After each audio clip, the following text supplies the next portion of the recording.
श्री सत्य गुरुदेवाय नमः। अगर कोई अशब्दों से आपका दिल दुखाए तो क्या करें? ये प्रश्न पूछा है कि जो लोग उल्टे सीधे शब्द बोलते हैं, जिनकी हम उम्मीद भी नहीं करते कभी उनसे कि ऐसे शब्द बोल सकते हैं, लेकिन बोल देते हैं क्योंकि उनके स्वभाव में।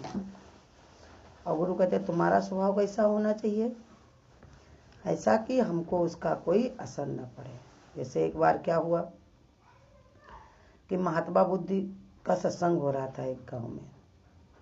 तो वहाँ के एक बाबा थे बूढ़े, तो उनके घर में उनकी 4 बहुएं थी। बढ़िया आराम से उनके घर में मंदिर बना हुआ था, उसमें लड्डू गोपाल थे, सारे देवता थे। उनके लिए वो बढ़िया बढ़िया भोग बनवाते थे अपनी बहुओं से कि आज हमारे लड्डू गोपाल ये खाएंगे, शंकर जी ये खाएंगे, देवी जी ये खाएंगी। तो सब कुछ सब बहुएं मिलकर के बढ़िया बनाती थी। बड़ी बहू थी बाजार से लाती थी, दूसरी काटती पीटती थी और सब तैयारियाँ करके छोटी 2 बहुएं बनाती थी। और जब वो सब बन के चढ़ जाता था तो बाबा कुछ उनके जो बूढ़े थे उनको भी खाने में बड़ा आनंद आता था कि सब बढ़िया व्यंजन उनको बढ़िया खाने को मिलते थे, बड़े थे।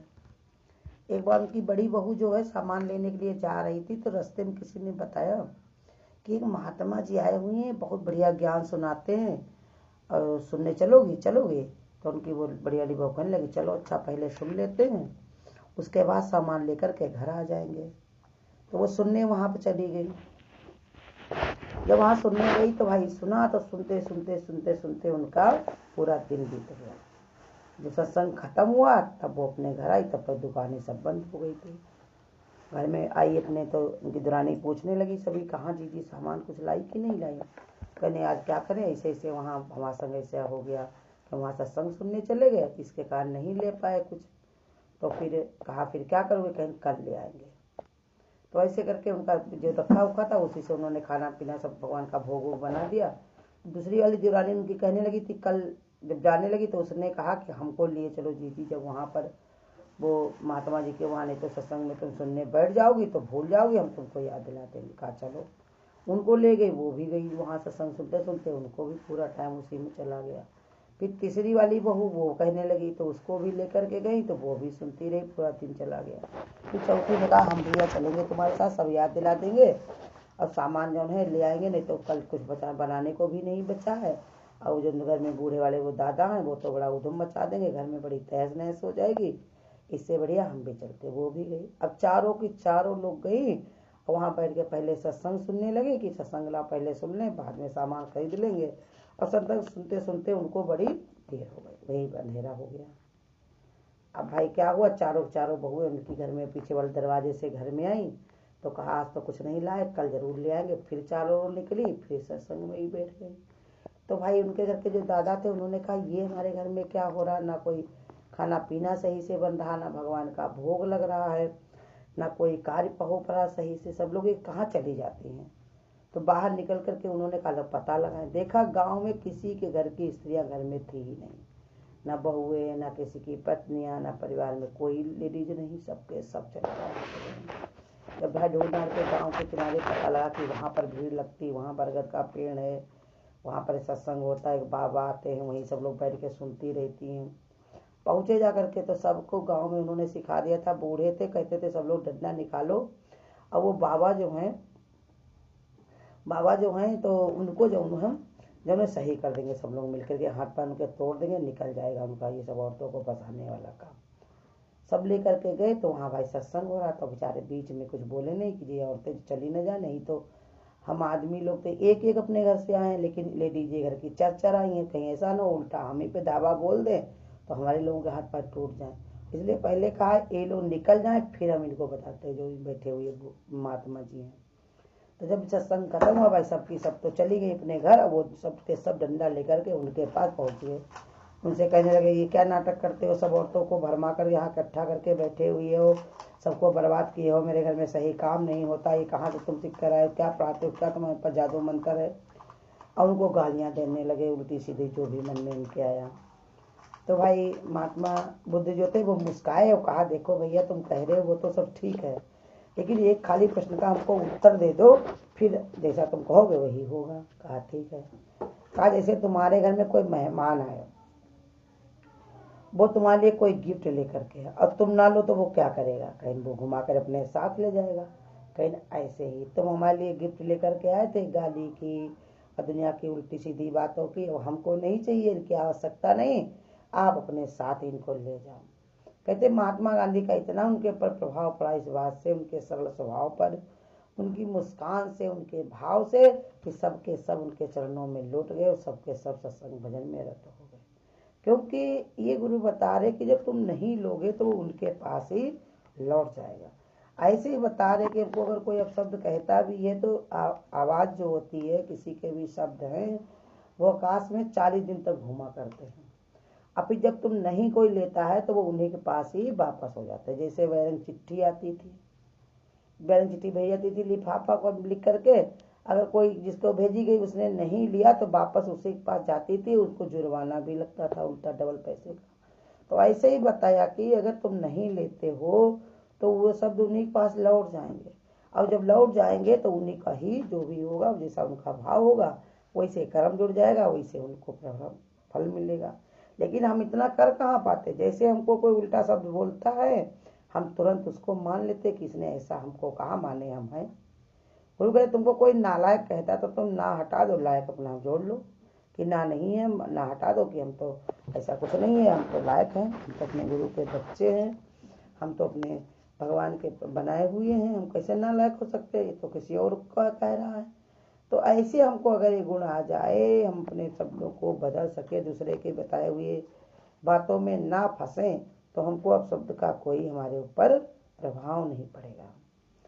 और भगवान ने कहा दिल दुखाने की बात, इतना गुरु कहते कमजोर मत बनो कि कोई भी आए तुम्हारे दिल को दुखा दे। अपने दिल को मजबूत रखो, पराधीनता में मत लाओ कि कोई अगर हमारी प्रशंसा करे तो हम खुश हो जाए, मेरा दिल खुश हो जाए, प्रसन्न हो जाए, और कोई मेरी बुराई करे तो हम दुखी हो जाए, खाना छोड़ दें, रोना पीटना शुरू कर दें, परेशान होना शुरू कर दें। तो उससे कहा कि हमारी ये पराधीनता है, इसलिए हमको इसको जीतना चाहिए। कोई कुछ भी कहे, हमको इससे कोई मतलब नहीं हो।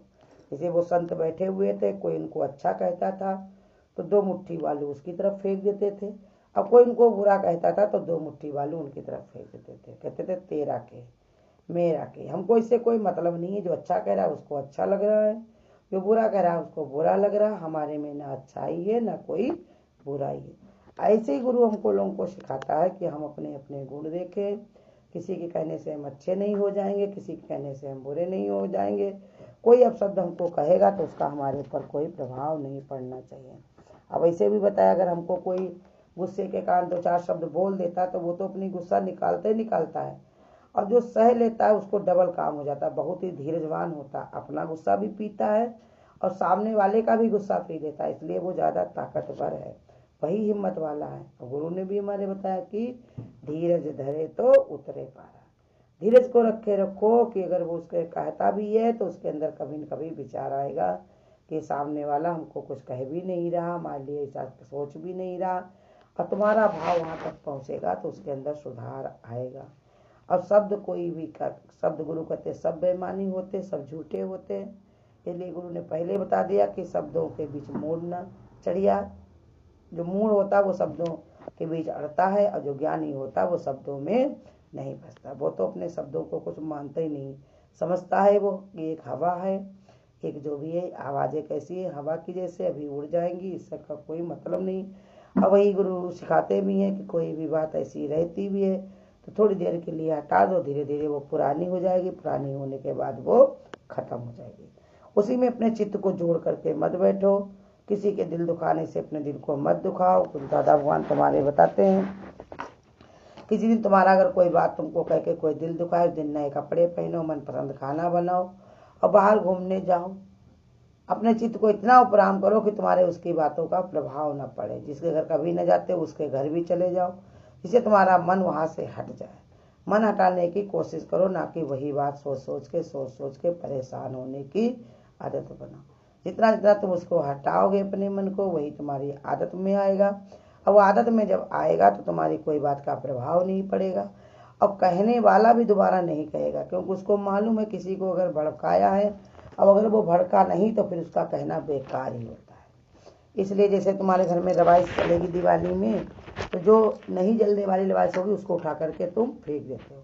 ऐसे लोग दूसरे को भड़काते हैं, उसके अंदर गुस्सा भरते हैं, खून में उबाल भरते हैं। अगर नहीं आता है तो उनको जब मज़ा नहीं आता तो इसलिए वो छोड़ भी देते हैं। तो इसलिए ऐसे तत्व को जो जान लेता, समझ लेता है, और फिर हमारे किसी न किसी जन्म का कर्म जुड़ा होता है। ऐसे हमको कोई कुछ नहीं सता सकता। गुरु कहते तुम्हारे भाग में अगर दुख ना हो तो तुम्हें दुख देने वाला कोई पैदा नहीं हुआ। तुम अगर ना लो तो तुम्हें कोई देने वाला नहीं है। अगर हमने इसे ले लिया तो हमसे कोई हटाने वाला नहीं। गुरु भी इतना सक्षम नहीं है, वो बताता जरूर रास्ता है, लेकिन तुमको चलना स्वयं पड़ेगा। तुमको उसको चुनना खुद ही पड़ेगा कि इसमें से हमको अपशब्द लेने हैं या उन्हीं को बदल लेना है। जैसे एक चिल्ला चिल्ला के बेच रहा था कि जौन है धनिया ले लो, धनिया ले लो, धनिया ले लो। उसने कहा देखो कैसे बता रहा, धनिया कौन है? परमात्मा है, उसको ले लो तो तुम भी धनवान बन जाओ। एक कह रहा था देखो कि एक वो बोल रहा था हरामी हरामी हरामी, तो उसने कहा देखो कह रहे हे राम मेरा मेरा मेरा में हरामी। कोई कहता पापी पापी पापी, तो वो कहता था पापी कौन है? हमारा अपना मन है जो उल्टी सीधी बातें सोचता है, उसे अपने को परे कर लो। जैसे मतलब जो भी हो, इतना ज्ञान तुम्हारे अंदर भर जाए कि उल्टे शब्द में भी तुम अर्थ निकाल लो। वो कहते होशियार इंसान वही होता कैसी भी स्थिति परिस्थिति हो वो अपने मन को जीत करके बैठे। किसी के कहने से, किसी के सुनने से हमारे पर कोई प्रभाव ना पड़े, ऐसा हमको अपना मजबूत संकल्प रखना चाहिए कि हम किसी के कहने से ना अच्छे हो जाते हैं, ना किसी के कहने से बुरे हो जाते हैं। हम तो अपने गुरु के बच्चे हैं, भगवान के भगत हैं, तो हमको अपने सरलता में ही रहना है। और ऊपर से गुरु कहते हैं माफ़ करना सीखो। जितना तुम सबको माफ़ करना सीख पाओगे उतने तुमको शांति और संतोष मिलता रहेगा। और जितना तुम्हारे अंदर क्षमा करने का गुण नहीं है उतने तुम्हारे अंदर उथल पुथल मची रहेगी।